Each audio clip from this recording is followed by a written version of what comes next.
There are some major changes that will kick in for Australians on January 1, including a massive cash boost for one group of people. About 1 million young people on various welfare payments will receive an increase of 6%. Other payments to rise include carer payments, the mobility allowance and the payments to single parents.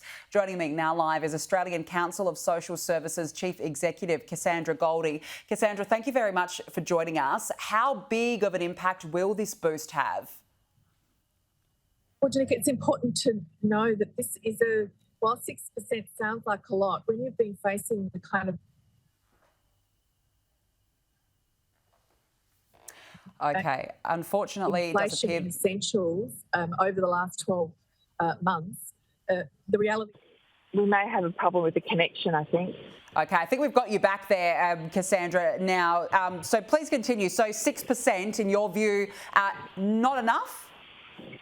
Well, clearly, what it will mean is we get to a youth allowance being just $40 a day.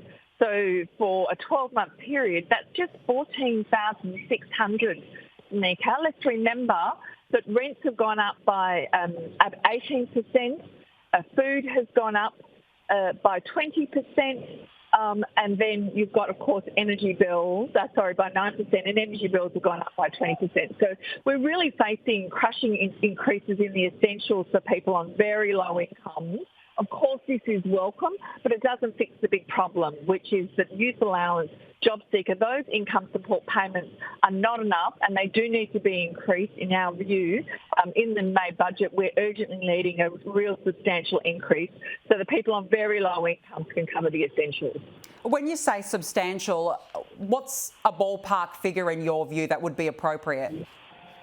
Look, we're saying JobSeeker and Youth Allowance should be increased to at least $73 per day. That's about the same as the pension rate.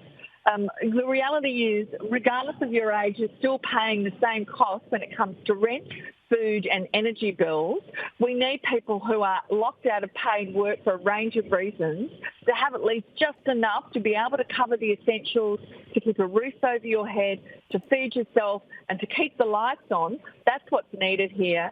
And at the moment, the indexation, yes, it's welcome, but it doesn't fix the big problem, which is the need to increase those base rate payments. And we're certainly looking to see that happen in the May budget.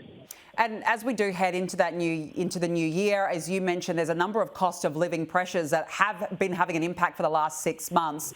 But as we move into the new year, how difficult is it going to get for a number of communities who are particularly vulnerable?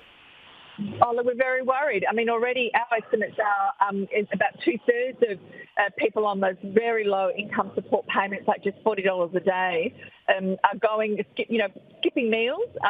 Certainly, we hear over and over those repeated stories that people are going without food to be able to feed others in their household.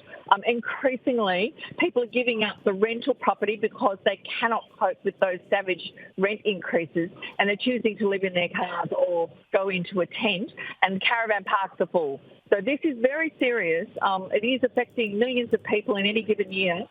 We need the government to move here. We've got on the table a debate about what the government should do and its priorities going into the future. Our view very clearly is we should all put the needs of people in the very lowest incomes front and centre in every budget, and certainly in the May budget coming up. Cassandra Goldie, we'll leave it there. Thank you very much for joining us.